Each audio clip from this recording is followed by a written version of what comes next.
So another violet projector na naman tayo na ito'y kinakabit po na pinapadala yung headlight assembly tapos ikakabit nila doon, ibabalik yung headlight. Ganun yun sir, no? Tapos plug and play. So ang problema nito is makurap. Pero shoutout po sa nagkabit naman ito. Inis naman yung pagkakatabas. So magaling din po yung gumawa. Pero ang nagiging problema po, pag pinapakabit na lang kani-kanino, kumukurap at normal daw yun. So ito mga kabekis, no, umaandar, idling. Dapat po hindi mo mapapakurap yan kahit konti. Kagaya niya, naka-hazard. Oh. Stock valve. Hindi kukurap. Ayan yung may-ari. Nandito naman sir, kumukurap pa ba? Ayan.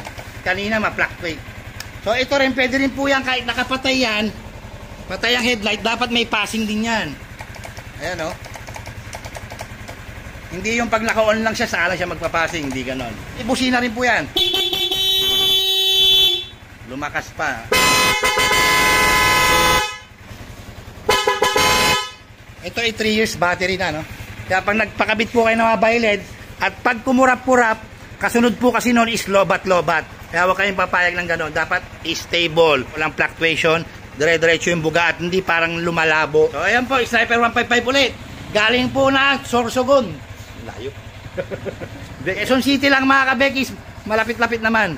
Gusto nyo matutunan yung power appliance, pumasok kayo sa YouTube channel ko. Walang halong biro yon. Sigurado yung matututo kayo. At gagaling kayo sa pag-wiring. Joke lang.